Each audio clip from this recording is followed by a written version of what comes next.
But yeah, what kind of regions should people be aware of? Like this is Macon. Like tell us. Burgundy's very interesting because as you can see behind us, or hopefully everyone can see behind us, it's a long corridor extending from the south to the north. So at the northern end of the classic Burgundy region is Dijon.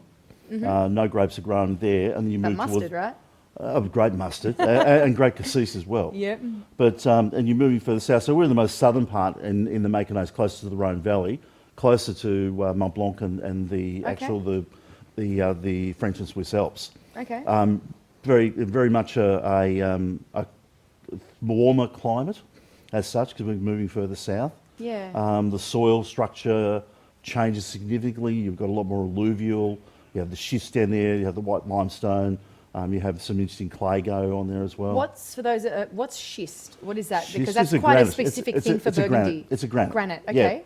Okay. Is this? Can you show? No, it? this is Not yet? no, that's Beaujolais. Which I'll Okay, probably we'll get hold that there. back. We'll Yeah. get there in a sec. Yeah. So Yeah. Interesting. the beauty of Macon is it's had such a bad reputation for so long. It's been over-farmed, industrialised, lots of chemicals. Oh, really? And it's had a very bad reputation. In the last 10 years, there has been a significant push to raise the quality levels of the Macon. There's some beautiful wines. Luni is one of my favourite beautiful little villages. Okay. Another favourite is Ville Crissé. Love their wines. Okay. Clear, direct, not simple, and I use that word in a very elegant way, not in this is a bad wine. This is just a very simple and direct wine, not complicated, beautiful for Australia. Summertime, you sit this, chill this down.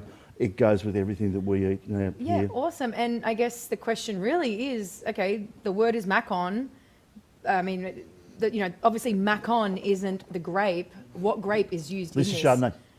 So we are still on Chardonnay? We're still on Chardonnay. Okay, so Yep. when we're talking Burgundy, we're talking about Chardonnay and Pinot Noir. That Correct. is essentially all we've got, or is there more to We've it? got a little bit of Aligoté. Aligoté is probably the ugly stepchild of Chardonnay. But it's not actually, because Aligoté, a lot of the young winemakers, particularly in the southern parts, in the Maconnais and the Côte de Chalonnais, are really looking at Aligoté in a different way, and there's a lot of complexity now coming out. I'm a big fan. I love Aligoté. It's just like... I have to say I am too. Yeah, I think it's very underrated. Yeah. And price-wise, the beauty of it is that you're going to get good value for it. Because it's a regional blend, you're not going to pay a small fortune. I think that's one of the big things we'll probably talk about is about pricing. Yeah. There's that the expectation that because it's from Burgundy, it's going to cost you an arm and a leg. Yeah, it doesn't have to. No. Yeah, awesome. No. Okay, so we're drinking Macon. Do you want to explain? We are drinking the range from Alba Bichot today, Correct. aren't we? Yep. Okay, cool. So we'll talk more about that as we go along. But I noticed that they've got wines from all the different regions of Burgundy. Is that specific? Is that what they do, or do they have a domain in one spot? Do they get grapes from everywhere? How does it work? The assumption about Bichot wrongly is that it's a negociant. It's not. Okay. They actually own over 114 hectares of their own vines from one end of Burgundy to the other, from Beaujolais through to Chablis. They then lease a series of vines from other growers. They do have a domain in each of the major locations. So they have Domaine Languedoc-Becuit in Chablis, Fontaine in Neuilly-Saint-Georges. They have the major facility in Beaune. They have one in Pommard, and then they have one in Beaujolais as well, and then Chateau Gris as well. So they actually have 6 facilities. Unbelievable. So the beauty of what they do, rather than a lot of the other winemakers where their central winemaking facilities are sitting in Beaune, they can pick their grape and be virtually in the winehouse within 5 minutes. No dry ice, no transportation, no bumping, no stress heat. It's very, very quick. It's so convenient. sustainable. Yeah, it Instead is. of having trucks moving around, that's incredible.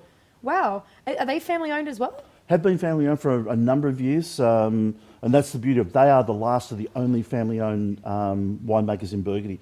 Everyone else has been corporatised. Even though you'll look at it and it appears it's still a family estate, Bichot is the only family-owned winemaker in Burgundy. That is of this incredible. size. There are smaller producers, yeah. please don't get me wrong, but of this size. So when you look at Latour, Jadot, those people, they appear to be family. They're actually... Wow, awesome. All right, well, let's give this wine a little go. Because one thing that strikes me straight away on this wine is this bit of like inside the oyster shell kind of smell, that really nice shelly kind of smell coming from it. but also that floral, like it's super, it just pops, like the florals just pop out of this glass. You get the flintiness. Yeah, the and that's endemic. And, you know, you get, when we look at the Chablis, you'll get the flintiness again as well. You've got to remember that this is a rift valley that was created millions and millions of years ago. There used to be a sea that ran basically between Paris and up into Germany. So the reason we have this flintiness, you have that ethereal sort of seashell, oyster shell coming through it, is because this giant rift was created by this inland sea. That's incredible. Like, just to hear a story like that, to understand how, like, it's like, where does this soil, how is this soil created? It's like carbon dating the universe, isn't it? It's beautiful. It's really beautiful. This is great. What kind of price point with something like a Macon? Oh, for this in retail, probably between about high 20s and early 30s. Really? Yep. Well, from so our point, our pricing anyway. Yeah. Yeah, but that's like so complex. It's got all that beautiful fruit, like all the stone fruit, all that melon kind of characters coming through, but also that little bit of creaminess, which is absolutely perfect. Like the average Australian would love this. Oh, I believe that. That's the reason we picked it. When I looked at our portfolio, and you've got to remember, Bichot has an extensive portfolio. There's over 500 cuvées in their portfolio. Wow. We bring in approximately 65. Wow. And that's overly complex as well. Wow, that's incredible.